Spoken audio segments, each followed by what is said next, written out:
내가 대통령이 된다면 이태금입니다. 구독, 좋아요는 영상 제작에 큰 힘이 됩니다. 안녕하십니까?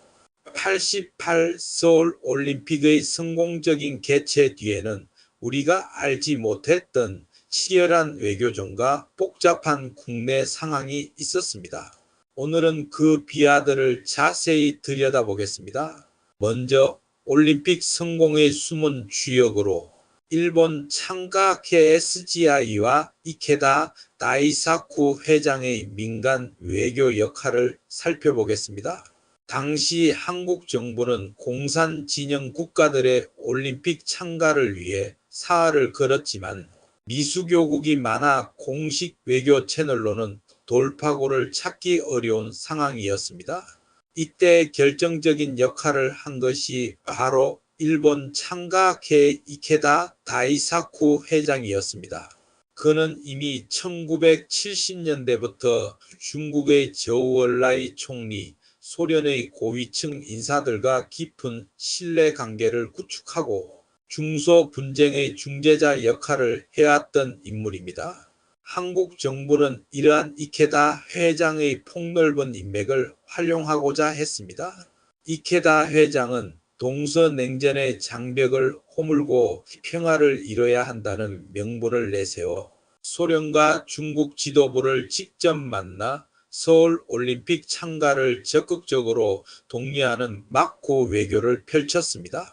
그의 노력과 전 세계 참가케이 네트워크, 그리고 중국과 소련의 체육계 및 정계 인사들을 설득하는 과정에서의 지원은 공산권 국가들의 전원 참가가 이루어지는 기적을 만들어낸 중요한 불씨가 되었습니다.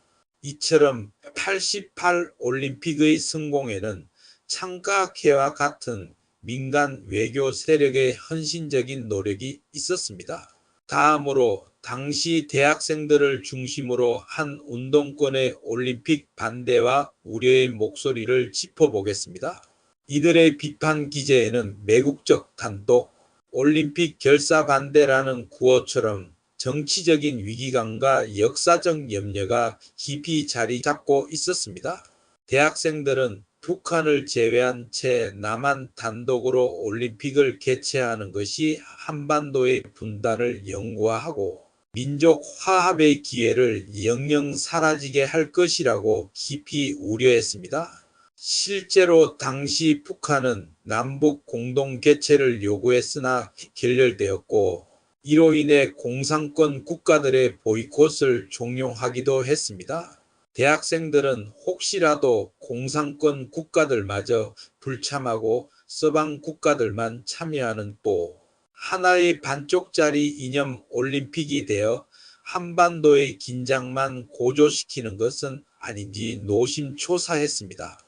더불어 1980년 광주 민주화운동을 무력으로 진압하고 집권한 전두환 정권이 올림픽이라는 거대한 축제를 이용해 자신들의 독재와 폭력을 희석시키고 국민들의 시선을 다른 곳으로 돌리려는 3S 정책에 활용하려 한다고 판단했습니다. 국민들이 민주주의를 외치며 피 흘리고 있는데 정권은 올림픽이라는 화려한 쇼로 독재를 은폐하려 한다는 분노가 시위의 원동력이었습니다.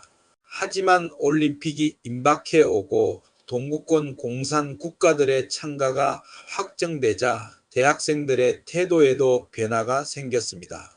1988년 8월 연세대를 비롯한 주요 대학 총학생회는 올림픽 기간 중에는 가두 시위와 집회를 자제하겠다고 스스로 선언했습니다. 이는 정권에 대한 미움과는 별개로 전 세계인이 모이는 올림픽이라는 국제적 행사의 자칫 시위로 인해 나라의 망신을 사거나 안전이 위협받는 상황을 막아야 한다는 성숙한 애국심과 화합에 대한 염원이 반영된 극적인 결정이었습니다. 결국 88 올림픽의 성공은 겉으로 드러난 화려한 축제 뒤에서 일본 창가케와 같은 민간 외교 세력의 치열했던 막고 노력, 그리고 국가의 미래를 진심으로 염려했던 국내, 대학생 및 시민들의 이성적인 절제가 맞물려 완성된 위대한 드라마였습니다. 내가 대통령이 된다면 이태금이었습니다. 감사합니다.